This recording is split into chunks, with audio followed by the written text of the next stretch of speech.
Hello everyone, welcome to another video of red and gold legacy এবং আরও একটি নতুন ভিডিওতে আপনাদের সকলকে স্বাগত। তো এই মোমেন্টে আমরা আপডেট আপনাদের কাছে এটা নিয়ে চলে আসছি যে ফর্মার গোলকিপার শুভাশিস রায়চৌধুরী তিনি কিন্তু দীর্ঘদিন নর্থ ইস্ট ইউনাইটেড এফসি এবং আরও অন্যান্য দলে ফুটবল খেলেছেন। রাদার তিনি কিন্তু ইস্ট বেঙ্গলেও একসময় ফুটবল খেলে গেছেন এবং যথেষ্ট ভালো ফুটবল খেলেছেন। গোলকিপার ছিলেন, যথেষ্ট ভালো গোলকিপার ছিলেন, দক্ষ গোলকিপার ছিলেন। তিনি কিন্তু রিসেন্টলি যখন আমরা তাকে দেখতে পাই, উনি নর্থ ইস্ট ইউনাইটেড এফসি সেখানে ছিলেন যে সিজনে ইস্ট বেঙ্গলের ডেবিউ হয়েছিল আর কি ইন্ডিয়ান সুপার লিগে।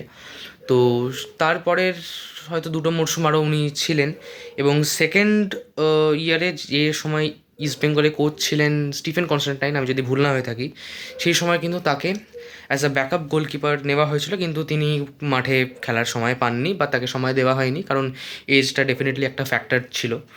তো ডেফিনেটলি সেটার মধ্যে আমি যাচ্ছি না। তো এই মোমেন্টে যেটা আপডেট হচ্ছে যে শুভাশিস রয় চৌধুরী যিনি ছিলেন ফর্মার গোলকিপার, তাকে কিন্তু এই মোমেন্টে ইস্টবেঙ্গল এফসি সাইন করে নিল। অর্থাৎ একজন গোলকিপার কোচ হিসেবে শুভাশিস রায় চৌধুরীকে কিন্তু রেড অ্যান্ড গোল্ড জার্সি গায়ে বা red and gold shirt T shirt যাই বলবেন সেই ড্রেসে কিন্তু ইস্টবেঙ্গলের কোচিং ডাগ আউটে দেখা যাবে এবং অ্যাজ আ গোলকিপার কোচ। তো ডেফিনেটলি এই ইনক্লুশনটা অবশ্যই ইস্টবেঙ্গলের গোলকিপিং পজিশনের জন্য ভালো হবে বলেই আমরা আশা করছি। এবং তারপরের আপডেটে চলে আসি যে এই মোমেন্টে আমি আপডেট দিতে পারিনি, আমার ভিডিও করা হয়নি, কারণ আমি একটু আমার শারীরিক অসুস্থতার জন্য মানে করে উঠতে পারিনি। তো ডেফিনেটলি সেটার জন্য আমি ক্ষমা প্রার্থী।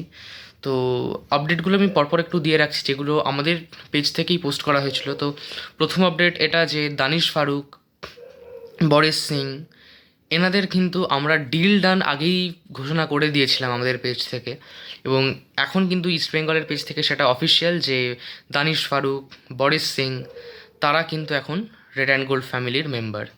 এবং তারপরে যদি আসি সেটা হচ্ছে যে আমার আমার যদি খুব বেশি আমি ভুল না হই তাহলে গত পরশু দিন আমাদের পেজ থেকে আমরা এইটা আপডেট দিয়েছিলাম যে রোহিত দানু তার সাথে কি ডিল ডান করা হয়েছে। এবং অনেকেই হয়তো এটা ভাবতে পারেন যে ডিল ডান, কিন্তু ওখানে এক্সক্লামেশনস ছিল, তো সেটার মানে হচ্ছে ডিল কি ডান। তো ডেফিনেটলি ইনিশিয়েশনস তো হয়েছে, কিন্তু তার সাথে সাথে এটা মানে আমরা একেবারেই সময় পাইনি, যার জন্য হচ্ছে কোনো অ্যাডভান্স স্টক বা ডিল ডান এরকমটা হয়েছে তার আগেই হচ্ছে আমাদেরকে খবর আউট করে দিতে হয় যে রোহিত কুমার তিনি কিন্তু ইস্টবেঙ্গলে সাইন করেছেন। আমাদের পোস্টও হয়েছে, সেখান থেকে আপনারা দেখে নিতে পারবেন। তার সাথে সাথে ফুটবল আচেম্পা গোলকিপার, যিনি মুম্বাই সিটি এফসির হয়ে দীর্ঘদিন একদম দাপিয়ে ফুটবল খেলেছেন, গোলকিপিং করছেন এবং যথেষ্ট দক্ষ একজন গোলকিপার। গোলকিপিং রিয়াকশনস খুব ভালো, হাইট আছে প্লেয়ারটার। ডেফিনেটলি গিলের পাশাপাশি কিন্তু একজন সলিড ব্যাকআপ কিন্তু ইস্টবেঙ্গল তৈরি করে ফেলেছে। এবং তার সাথে সাথে আজকের যে ম্যাসিভ আপডেটটা আমরা দিয়েছিলাম যে হার্দিক ভাট তাকেও কিন্তু ইস্টবেঙ্গল তুলে নিয়েছে ডেফিনেটলি। তো এটাও একটা ভালো ইনক্লুশন রাইট ব্যাক পজিশনে, কারণ রাইট ব্যাক পজিশনে দেখতে গেলে কিন্তু আমাদের কাছে রাকিব রয়েছে, আর লালচুং নুঙ্গাকে দিয়ে কিন্তু মোটামুটি আমরা সেই জায়গা থেকে এতদিন অবধি মানে কাজ চালানোর মতন দেখেছি। কিন্তু লালচুং নুঙ্গার কিন্তু বেসিক যদি দেখা যায় সব থেকে ভালো কিন্তু সে পারফর্ম করেছে left as a left back, and definitely centre back পজিশনেই কিন্তু সে স্টার্ট করেছিল, তো সেই পজিশনেও সে যথেষ্ট ভালো। কিন্তু আমরা সব থেকে ভালো আমার ব্যক্তিগতভাবে মনে হয় যে আমরা তাকে লেফট ব্যাক পজিশনেই দেখেছি। তো ছিল এই কটা আপডেটসই ছিল। তো আমি আবারও ক্ষমা চেয়ে নিচ্ছি, কারণ আমার আশা হয়নি। এবং ডেফিনেটলি আগামী দিনে লাইভ করার প্ল্যান আমরা করছি, আমরা ডেফিনেটলি লাইভ আসবো আমাদের স্ট্রং প্যানেল তৈরি করে। ডেফিনেটলি মনোরম হয়ে উঠবে আমাদের লাইভের আড্ডা। আর ইস্টবেঙ্গলের এই পরপর যে ইনক্লুশন হলো কোচিং স্টাফস মিলিয়ে, আমাদের অ্যান্টোনিও হাবাস তো রয়েছেনই, এবং তার সাথে সাথে ফরেনারদের সাথে ডেফিনেটলি কথাবার্তা চলছে। আমরা এখনও সেটা প্রকাশ্যে আনছি না, যেমনভাবে আমাদের কাছে প্রকাশ্যে চলে আসবে আমরা ডেফিনেটলি সবার আগে চেষ্টা করব আপনাদের কাছে সেই খবর, সেই ট্রান্সফার আপডেটস পৌঁছে দেওয়ার জন্য। কারণ র্যানগোল্ড লেগেসির যে মিডিয়া টিম বা টিম লেগেসি, তারা বিস্তারিত জায়গায় বিস্তারিতভাবে একদম লার্জ সারফেস এরিয়া জুড়ে কাজ করে এবং সবসময় চেষ্টা করে একদম অথেন্টিক রিপোর্ট আপনাদের সকলের কাছে পৌঁছে দেওয়ার, সকল লাল হলুদ সমর্থকদের কাছে একদম অথেন্টিক খবরটা পৌঁছে দেওয়ার।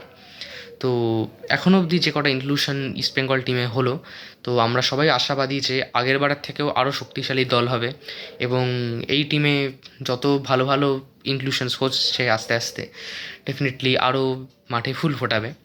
তো আমরা অবশ্যই আশা রাখবো যে এবারেও আমরা শুধু একটা নয়, যে কোনো টুর্নামেন্টে যখন অংশগ্রহণ করব, চ্যাম্পিয়ন তো আমরাই হব। যে ফেলে আসা চ্যাম্পিয়ন কাপগুলোকে, যে ট্রফিগুলোকে আমরা ফেলে এসেছি, সেগুলোকে আশা করব এই বছরে যেন আমরা পূরণ করতে পারি। তো ম্যানেজমেন্ট ডেফিনেটলি ভালোভাবে কাজ করছে, ম্যানেজমেন্টের উপর আমাদের পুরো আস্থা রয়েছে। Heartful thanks to the east Bengal management, একদম নির্ভীক হয়ে কাজ করার জন্য। আরও আগামী দিনে আরও ভালো ভালো চমক আসতে চলেছে, তাই আপনাদের সাপোর্ট অবশ্যই কাম্য। আমাদের সাথে থাকুন, স্টে টিউনড, কারণ আপনারা পাশে থাকলে কিন্তু আমরা আরও বেশি ভালোভাবে কাজ করার মোটিভেশন পেয়ে যাই। থ্যাঙ্কস, জয় ইস্ট বেঙ্গল।